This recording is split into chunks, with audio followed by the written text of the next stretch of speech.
Hello my dear students, welcome to the right coaching classes again.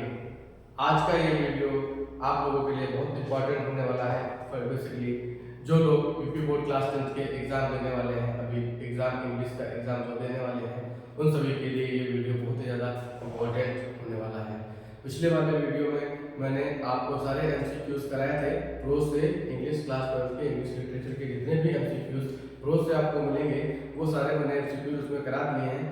और अभी अगला वाला जो आप देखने वाले हैं आज के इस वीडियो में, सारे आपको पोएट्री के एमसीक्यूज, इंपॉर्टेंट एमसीक्यूज यहाँ पर अवेलेबल रहेंगे। तो ध्यान से इस वीडियो को देखिएगा और मेरी ये रिक्वेस्ट है आप सबसे कि आप लोग इस वीडियो के अंत तक बने रहिए, क्योंकि इसमें आपको बहुत ही अच्छा कंटेंट मिलने वाला है। जितना भी आपका यूपी बोर्ड क्लास 10 के पोएट्री से एमसीक्यूज मिलेगा तो सब पूरा कलेक्शन इसी वीडियो में आपको मिलेगा। तो गाइस चलो स्टार्ट करते हैं हम लोग इस नए वीडियो को। जैसा कि आपको पता है पोएट्री का फर्स्ट चैप्टर है dust of snow. Dust of snow dust of snow लिखा गया है पोएट रॉबर्ट फ्रॉस्ट के द्वारा। इस विजुअल से आप समझ पा रहे हैं, जिसने भी पोएट्री का चैप्टर पढ़ा हुआ है उसको बहुत अच्छे से समझ में आएगा। और फिलहाल मैं अभी फिर भी आपको एक बार समझाने की कोशिश करूंगा।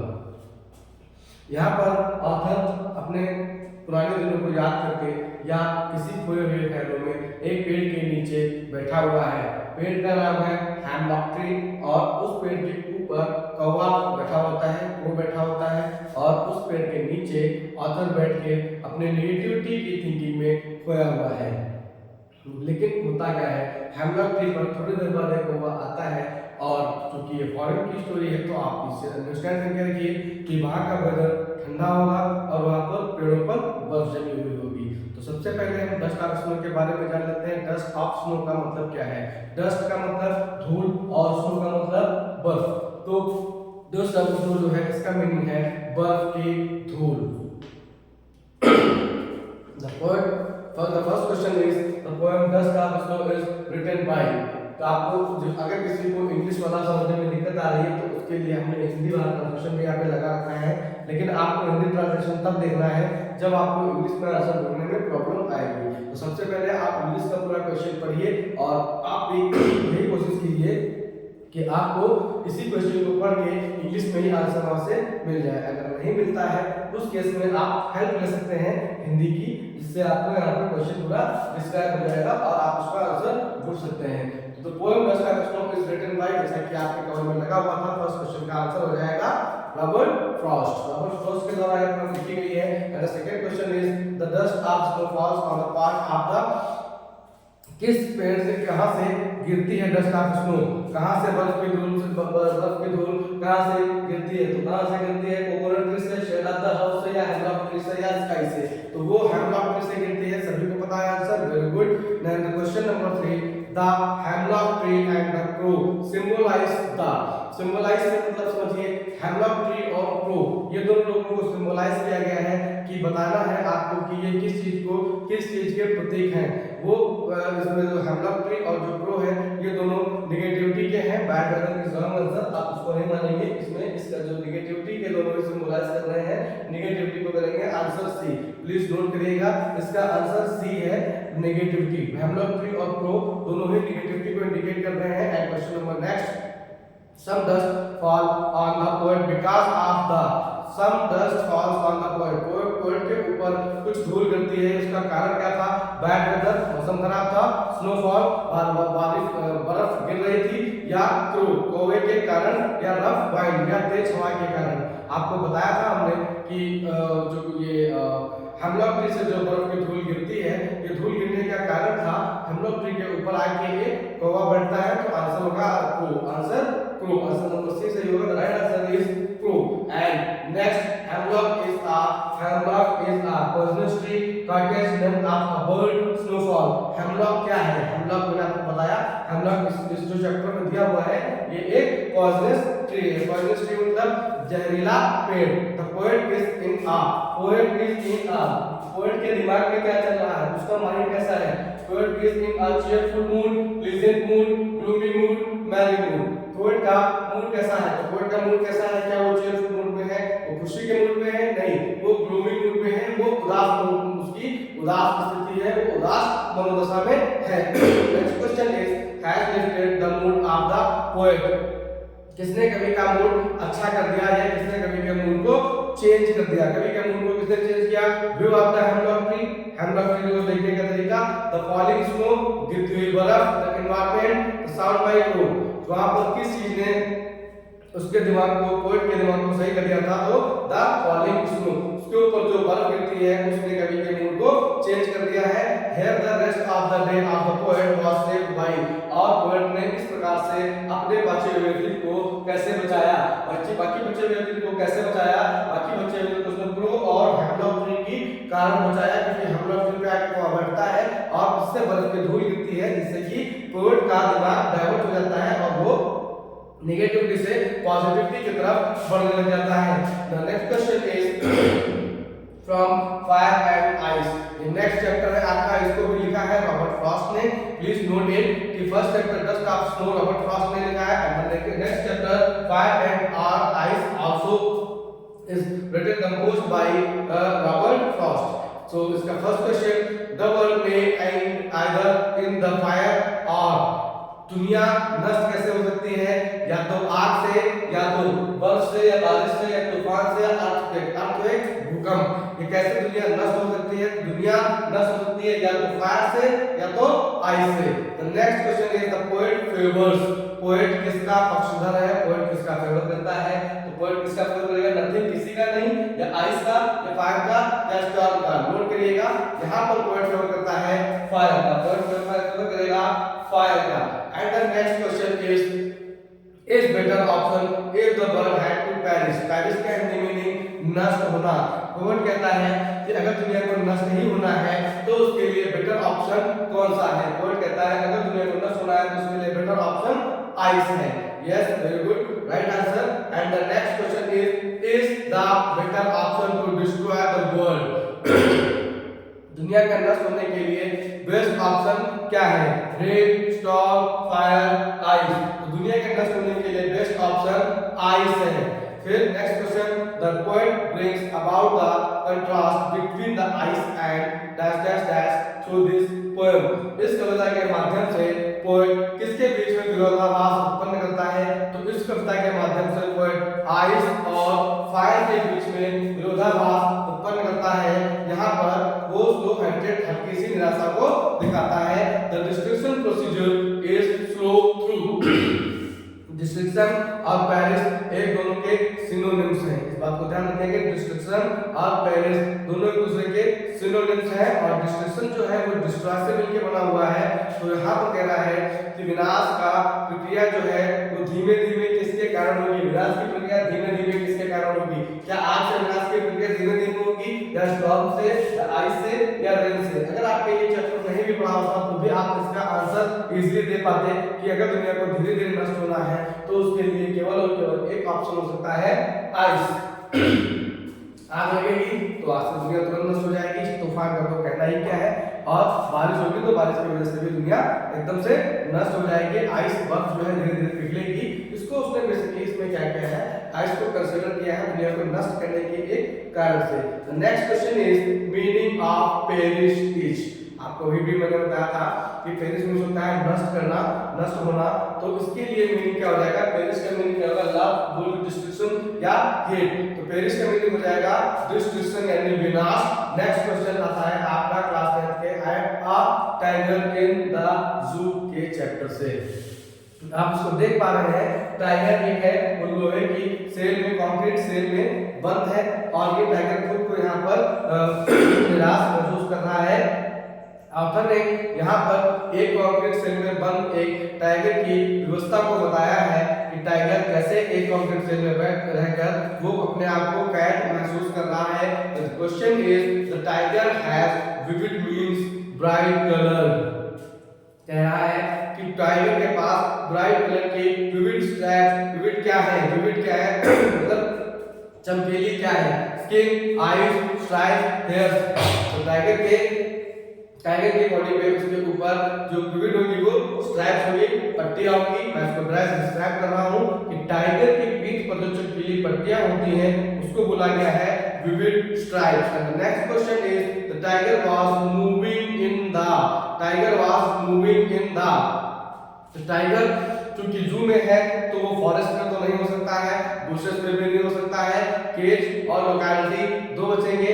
एक बात मैं आपको बता दूं कि जिस भी किसी क्वेश्चन का आंसर अगर आपको नहीं आ रहा है, सही आंसर नहीं आता है, तो जो आपको उसमें आंसर आपको बिल्कुल गलत लग रहे हैं उन आंसर्स को एलिमिनेट करना शुरू कीजिए। जैसे कि आपको यहाँ पर आंसर मिलेगा, एक मिलेगा फॉरेस्ट, एक बुशेस, एक केज, एक लोकेलिटी। तो अभी बताया गया है टाइगर इन द जू एक चैप्टर का नाम भी है, तो इसके अकॉर्डिंग फॉरेस्ट तो बिल्कुल नहीं हो सकता, बुशेस में झाड़ियां वो भी बिल्कुल नहीं हो सकता, लोकेलिटी मतलब कहीं पर किसी भी एरिया में वो फ्री घूम रहा है ऐसा भी नहीं है। टाइगर एक केज में घूम रहा है, एक पिंजरे में घूम रहा है। The tiger should take few steps as cage is too. Tiger को बहुत थोड़े थोड़े पैर रखने चाहिए, बहुत धीरे धीरे पैर रखने चाहिए, क्योंकि जो पिंजरा है वो बड़ा है, छोटा है, घूम रहा है या इनमें से कोई नहीं। तो पिंजरा छोटा है, इसकी वजह से टाइगर को बहुत धीरे धीरे अपने कदम रखने चाहिए। The next question is the tiger has velvet like. The tiger has velvet like, उसके पास मखमल जैसा क्या है, उसके पास स्पंजी क्या है, पॉज मींस पंजे, नोज मींस नाक, बॉडी शरीर, हेयर या बाल। तो वेलवेट लाइक उसके पास क्या है, पॉज। वो अपने पॉज को यूज करके बहुत ही गतिदार तरह से शानदार चाल उस केज के अंदर चल रहा है। The next question, the tiger is angry because. Tiger नाराज है because he is hungry, he is ill, he is beaten, he is imprisoned। imprisoned means वो कैद है, ill मींस बीमार है। तो आप इसमें कौन सा आंसर चूज करना चाहेंगे? मेरे हिसाब से इसका आंसर होना चाहिए he is imprisoned। वो जेल में बंद है, इसीलिए डरबाग यानी टाइगर इसीलिए क्रोधित हो रहा है। The next question, the free tiger could hide itself behind the. जो शांत एकदम बिल्कुल जो फ्री टाइगर होता है वो अपने आप को कहां पर छुपा सकता है? तो जो फ्री टाइगर होगा जो जंगलों में टहल रहा होगा, उसने टाइगर की बात की गई है, तो वो टाइगर फ्री टाइगर कहां पर खुद को छुपा सकता है? बनियान ट्री, बरगद के पेड़ से कोई मतलब नहीं है, लॉन्ग ग्रास या में भी केज, फ्री टाइगर के केज से कोई लेना देना नहीं है। बिग स्टोन कभी हो सकता है, कभी नहीं हो सकता है, बट अगर टाइगर फ्री होगा तो उसको लंबी घास की झाड़ी जरूर मिलेगी, तो वो लंबी घास में खुद को छुपा सकता है। And the next question is snarling means snarling. Snarling means घुर्राना। तो घुर्राना आई मतलब टाइगर का स्नॉर्लिंग में वर्ड यूज किया गया है, तो स्नॉर्लिंग का आपको मीनिंग बताना है buzzing sound in the jungle. जंगल में घुमनाहट की आवाज, sound to make effect to animal, जानवरों को डराने के लिए कोई ऐसा एक sound. Sound in the water bodies, पानी के जलने की आवाज, साउंड मेड बाय एनिमल, जानवरों के द्वारा बनाई गई आवाज। तो जानवरों के द्वारा बनाई गई आवाज, जानवर विभिन्न प्रकार से गुर्राते हैं, तो इसका आंसर होगा sound made by animal. Next question, punch means उसके नुकीले तार। पंच मींस उसके नुकीले तार। तो पंच का मींस आपको बताना है sharp tooth of animal, paws of tiger, one kind of animal, white hair of the animal body. आपको इसका सही आंसर बताना है, उसके जो नुकीले दांत होंगे वही होगा पंच। पंच उसका यूज किया गया है sharp tooth of animal. The next question is the free tiger could stand around the. जो स्वतंत्र टाइगर होगा वो किसके आसपास घूम सकता है? चिड़ियाघर के आसपास नहीं, स्वतंत्र टाइगर कभी भी चिड़ियाघर के आसपास नहीं घूमेगा। फॉरेस्ट हो सकता है, हाउसेस नियर द फॉरेस्ट या सिटी। तो जो फ्री टाइगर होगा वो घूमेगा houses near the forest. The right answer is houses near the forest. And the next question, free tiger would to terrorize the village people by showing his। terrorize मतलब आतंकित करना। तो जो फ्री टाइगर होगा, जो स्वतंत्र टाइगर होगा, वो टेरराइज करेगा, आतंकित करेगा वहां के गांव के लोगों को, क्या दिखाकर? अपनी आंखें दिखाकर, ब्लैक स्ट्राइप दिखाकर, टूथ एंड क्लॉज दिखाकर, फ्यूज बॉडी दिखाकर। वो कैसे करेगा? किसी को डराएगा कैसे? वो अपने टूथ और क्लॉज को दिखाकर लोगों को डराएगा, बड़े बड़े दांतों को दिखाएगा और अपने नुकीले दांतों को दिखाएगा, अपने पंजों को दिखाएगा, दिखाकर वो सबको डरा सकता है। The next question is in reality the tiger is in the. जबकि वास्तव में बाघ है, सर्कस टेंट में है, जंगल में है, केव में है या कंक्रीट सेल में है। कंक्रीट सेल का मीनिंग हो गया ईंट मसालों से बना हुआ मजबूत जाल। तो उसमें टाइगर जो है वो एक कंक्रीट सेल में है। The right answer is concrete cell. Next question, along with the tiger, his dash dash dash is also confined beneath the cell. बाघ के साथ उसकी सभी कोशिकाएं कहाँ पर सीमित हैं? वो उसकी जितनी भी जो जेल के अंदर along with the tiger his बाघ के साथ में उसकी और से कौन सी चीज है जो उस जेल में उसके साथ बंद है? स्ट्रेंथ, कट्स, विशेष, फ्रीडम। ऑब्वियसली उसकी ताकत, बाघ और उसका स्ट्रेंथ दोनों उसी जंगल में उसमें सेल में उसके साथ बंद है। The next question is at night the tiger hear the sound of a patrolling car. Patrolling car बताना चाहूंगा आपको। पेट्रोलिंग कार का मतलब होता है जो रात को आपकी सुरक्षा के लिए पुलिस और आर्मी की जो कार घूमती हैं उनको हम बोलते हैं पेट्रोलिंग कार। ये अनुशासन व्यवस्था और सुरक्षा व्यवस्था को मेंटेन रखती है। The next question is at night the tiger in prison could only do of। रात में कैद किया बाघ क्या कर सकता है? मूविंग इनसाइड द केज, क्या वो केवल बाघ केज के अंदर टहल सकता है? या ग्रैप्लिंग, वो अपने आप को जो बाहर चिढ़ा सकता है? ईटिंग इन स्टोर्ड फूड, उसके लिए जो भोजन स्टोर किया गया होगा क्या वो अपना स्टोर किया हुआ भोजन कर सकता है? या फिर स्टेयरिंग द स्टार्स, या फिर वो तारों को घूर सकता है? तो कंक्रीट सेल के अंदर जो एक बाघ बंद है वो क्या कर सकता है? वो केवल और केवल वो बस उसके अंदर के जो भी होंगे जो बाहर अंदर से जो भी दिखेंगे तारे, उन सभी तारों को केवल वो घूर सकता है। तो नेक्स्ट इसका आंसर राइट आंसर होगा staring at the stars. The next question is the patrolling cars come to dash dash dash at night. जो पेट्रोलिंग कार है मैंने आपको बताया था रात को जो कार घूमती है वे घूमती रहती हैं। किस लिए घूमती है? Vigilance the zoo, kill the tiger, take the animals, visit the place. तो रात को पेट्रोलिंग कार घूमती है, वे किसके लिए घूमती है? चिड़ियाघर में अपनी निगरानी करने के लिए। विजिलेट मींस निगरानी करना, विजिलेट करने के लिए, चिड़ियाघर में निगरानी करने के लिए, या बाघ को मार डालने के लिए। The next option is take the animals, जानवरों को ले जाने के लिए, या विजिट द प्लेस, या उस जगह का भ्रमण करने के लिए। The right answer is visit the zoo, चिड़ियाघर को निगरानी करने के लिए। द नेक्स्ट क्वेश्चन आएगा आपको how to tell wild animals, इसको लिखा है कैरोलिन वेल्स ने। इसका फर्स्ट क्वेश्चन होता है the poet was talking about the jungle of dash dash dash in the first stanza of the poem. Poet इसके पहले स्टेंजा में जंगल के कौन से भाग की बात करता है? तो पोएट इसमें इस साइड की बात करता है। The next question is at the first stanza the poet is talking about, first stanza में वो ईस्ट की बात करता है और ईस्ट में कौन से जानवर की बात करता है? तो ईस्ट में वो एशियन लायन की बात करता है। The next question is meaning of twinning is, twinning का मीनिंग क्या है? ट्विनिंग का meaning brown colour, yellowish brown colour, blackish brown colour. तो उसका आपको राइट आंसर मिलेगा yellowish brown colour. The next question a lion could kill man with its simple, एक शेर किसी भी आदमी को मार सकता है कैसे? with its अपने सिंपल लुक से, या अपने सिंपल दहाड़ से, या अपने कंजों से, या अपने जाप से। तो वो जो एक शेर है वो सिंपल आसान तरीके से कैसे मार सकता है? शेर अगर पूरी अपनी आवाज से केवल दहाड़ दे तो व्यक्ति की मौत हो सकती है। तो इसके लिए आपको आंसर मिलेगा रोर, रोर मींस दहाड़ना।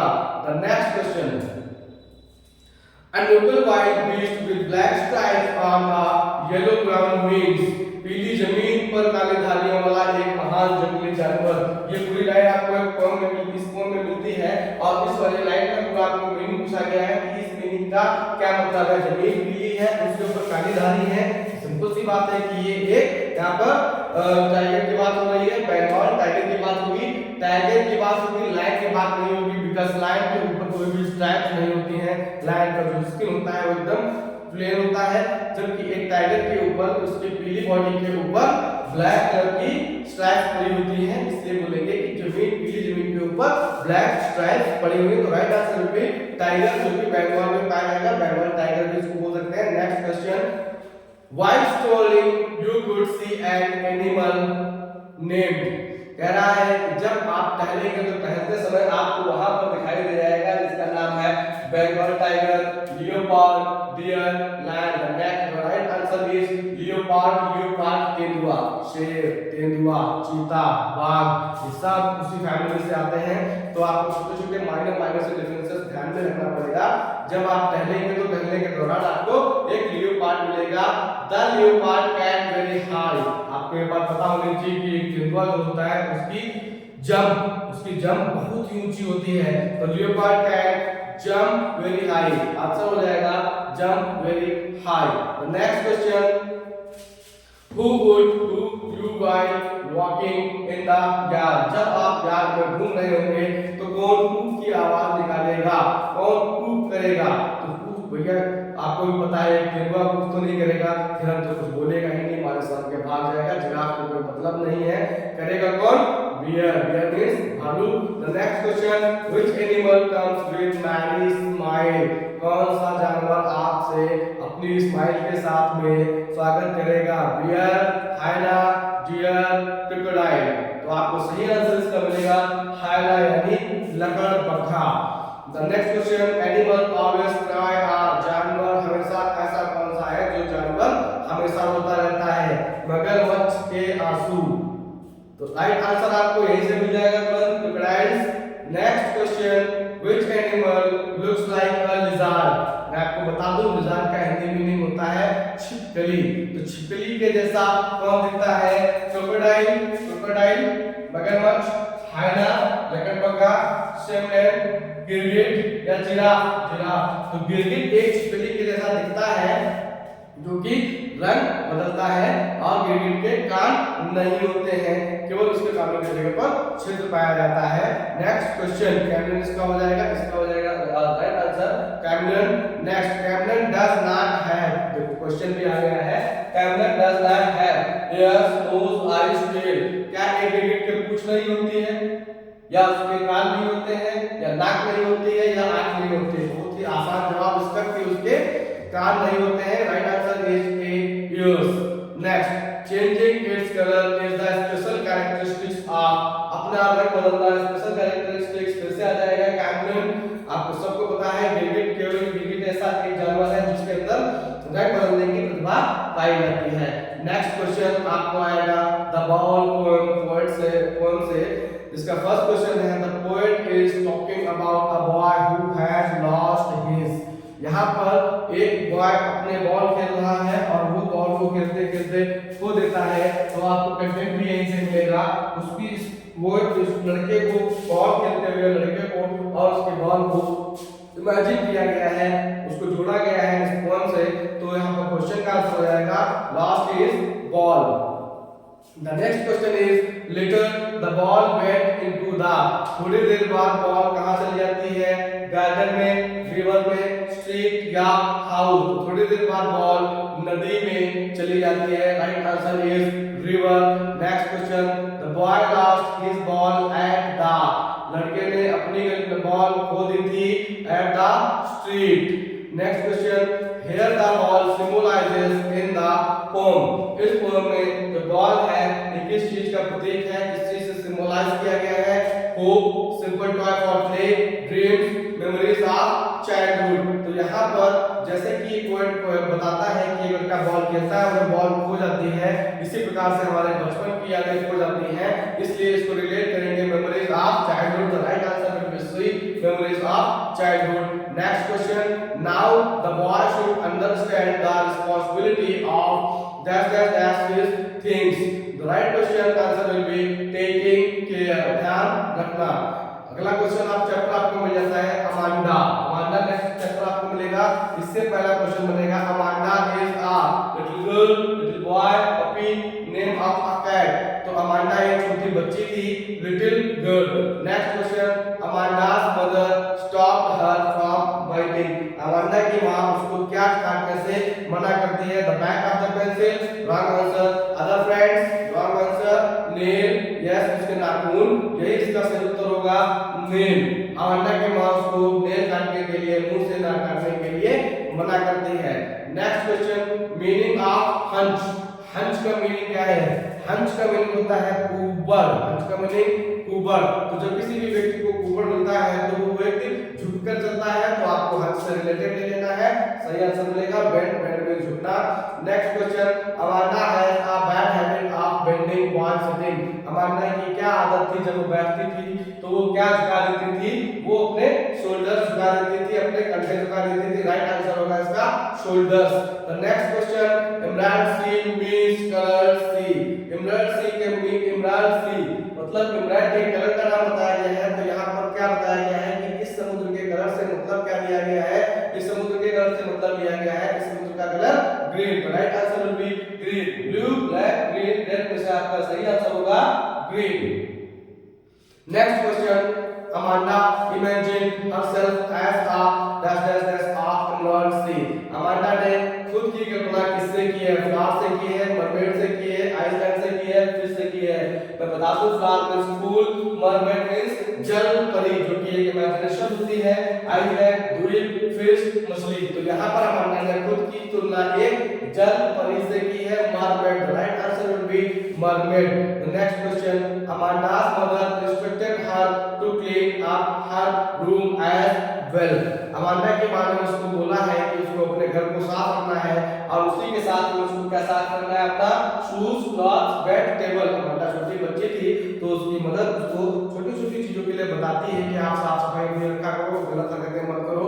इसी के साथ में बताती है कि आपको अपना रूम साफ रखना चाहिए और रूम के साथ में आपको अपने शूज भी साफ रखने चाहिए। The right answer will B A shoes.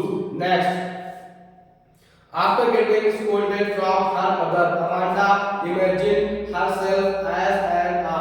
जब उसकी माँ उसको डांटती है तो अमांडा ने खुद की कल्पना की मरमेड से, free bird, mother herself. Amanda खुद को पहले एक मरमेड के बारे में, मरमेड के जैसा सोचती है, खुद का कंपैरिजन एक मरमेड की तरह करती है, एक जल परी की तरह करती है।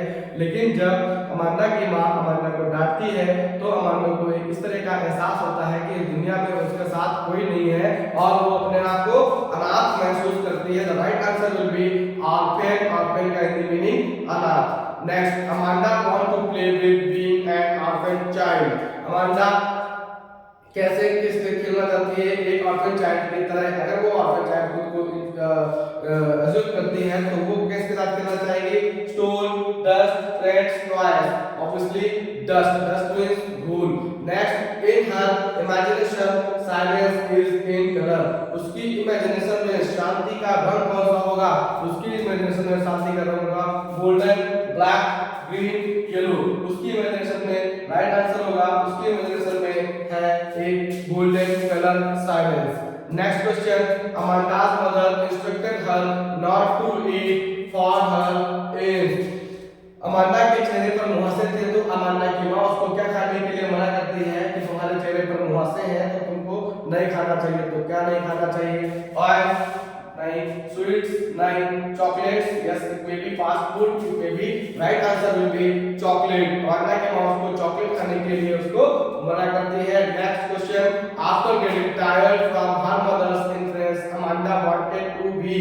अब जब वो अपनी माँ के रोक टोक से परेशान हो जाती है तो अमांडा क्या बनना चाहती है, अमांडा एक हाउस टॉवर बनना चाहती है। The next question, Amanda wanted live a peaceful life in a Amanda एक शांतिपूर्ण जीवन चाहती है, separate house, island, steel, high tower. The right answer will be high tower, जहां पर कोई किसी से ना मिले, शांति का माहौल चाहती है। Next question, Rapunzel is a character from a dash dash dash fairy tale.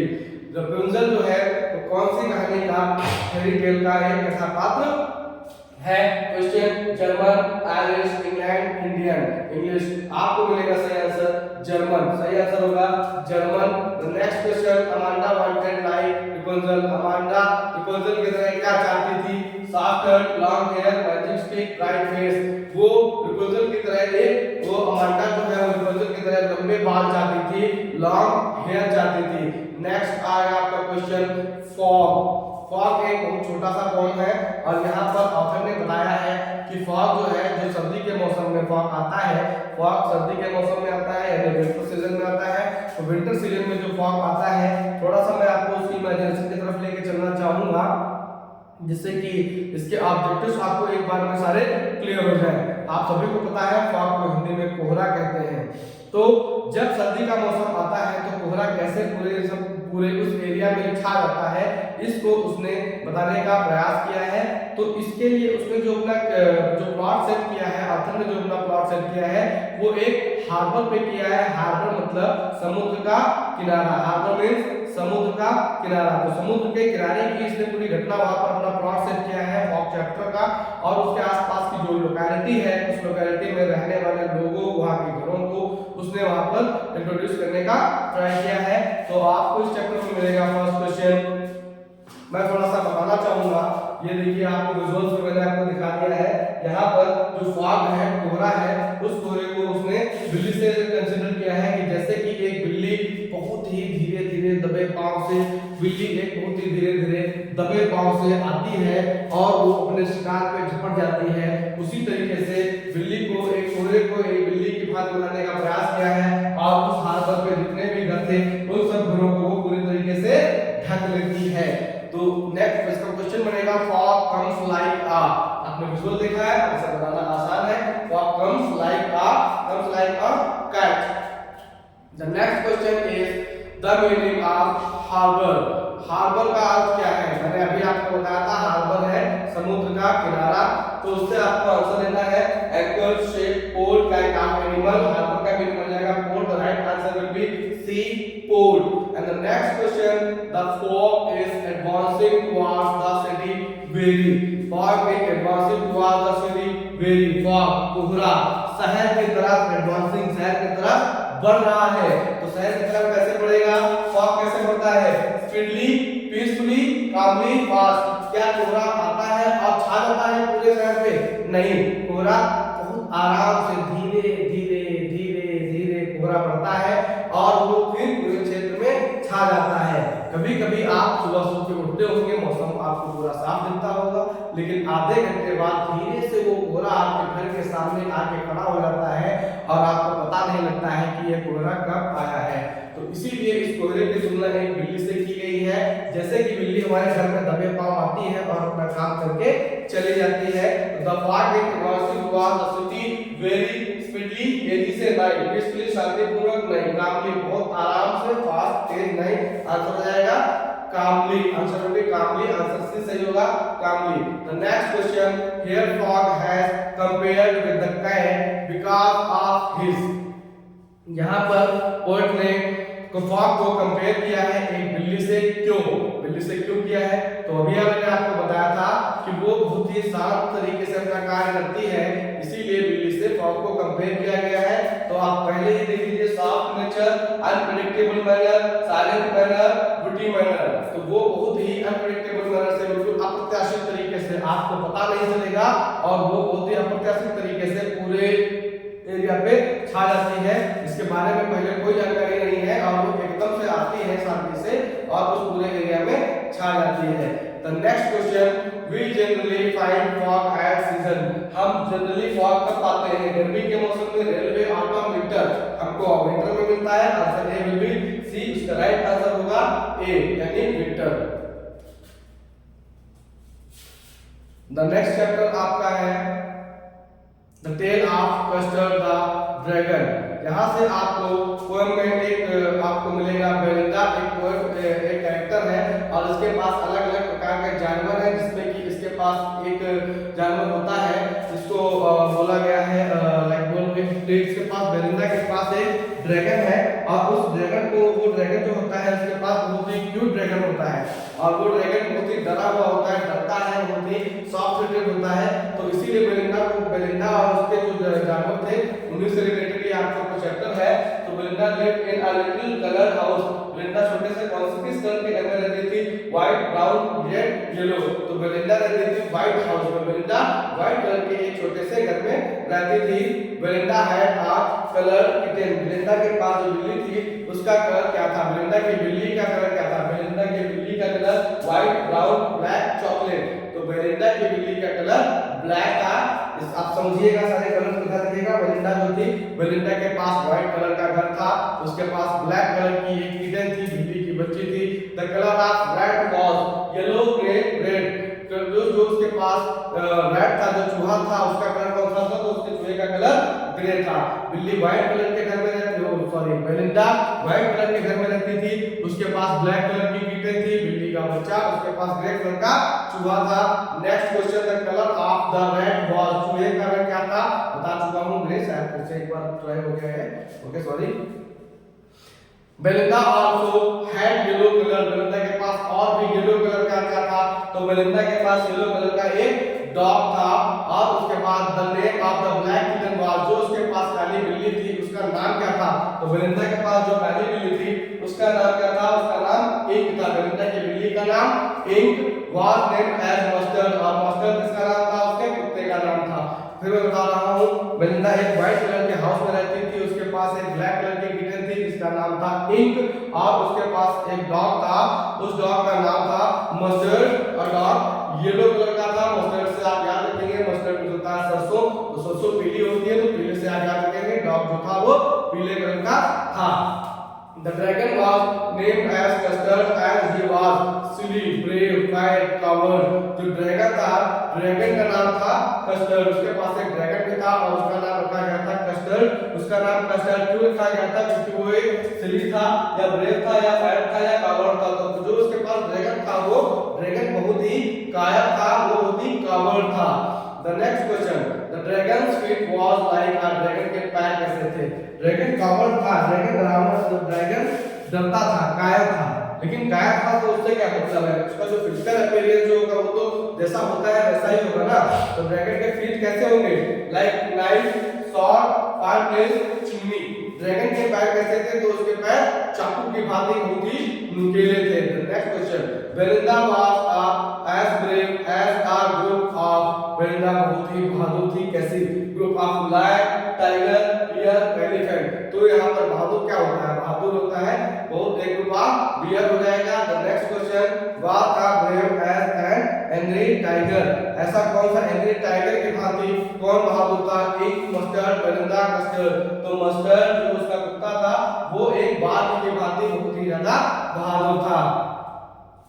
Compared with a covered night festival, किसकी तुलना की गई है covered night festival से, तो यहाँ पर उसकी की गई है तुलना, किसकी गई है, कस्टर्ड की। कस्टर्ड कौन था, इसका एक ड्रैगन था। dash dash dash suddenly came to Belinda's house through window, चोरी से बेलिंदा के घर में खिड़की से कौन आया, चोरी से खिड़की में कौन आएगा, चोरी से तो थिफ ही आएगा, या एक पायलट है समुद्री डाकू और एक है थिफ चोर, इन दोनों में से कोई एक हो सकता है। तो जो आपका चैप्टर है, इस चैप्टर में चोरी से उसके घर में आता है समुद्री डाकू, जिसको बोलेंगे pilot. The next question, the pilot है अ वुडन, जो पायलट था उसका एक लकड़ी का पैर था। द पायलट है अ वुडन लेग, उसका एक लकड़ी का पैर था। Next question, the pilot was holding pistol in his, pilot ने अपनी पिस्टल रख रखी थी right hand, both hands, left hand. Pilot ने जो पिस्टल पकड़ रखी थी वो अपने दाहिने हाथ से पकड़ रखी थी या बाएं हाथ से पकड़ रखी थी, या उसने दोनों हाथ से पकड़ रखी थी, या उसने अपने जैकेट में रखा हुआ था। तो पायलट ने अपने दोनों हाथों से गन पकड़ रखी थी। The pilot was holding in his both hands. Next question, the dragon made a sound like villain after seeing the pilot, dragon ने जब उस पायलट को देखा, उस समुद्री डाकू को देखा, तो उसने कैसी आवाज निकाली, like engine, tiger, horn of बस, चिमनी। तो उसने आवाज एक इंजन की तरह निकाली थी, क्योंकि वो ड्रैगन था तो वो इंजन के बाद खड़ खड़ खड़ खड़ की आवाज निकालता है।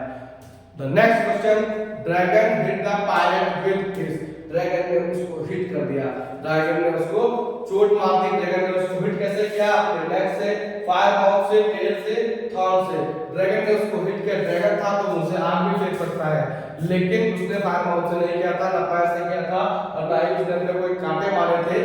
उसने ड्रैगन ने जो उसको हिट किया था, ड्रैगन उसने अपनी पूंछ से उसको हिट किया था। Answer will be tail, answer C tell.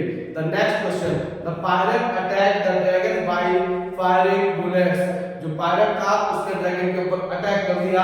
किस तरीके से अटैक किया था उसको, जो उसके दोनों हाथों में गन थी, उस गन से उसने उसको बुलेट्स लगाई थी, बुलेट्स मतलब गोली मारी थी। तो कितनी बुलेट्स मारी थी ड्रैगन को, ड्रैगन को उसने 2 बुलेट्स मारी थी। The answer will be right, answer will be B, उसने ड्रैगन को, पायलट ने ड्रैगन को 2 गोलियां मारी थी। The colour of the wagon was, जो वैगन था उसका कलर कैसा था, तो उसका वैगन का कलर रेड था। The next question,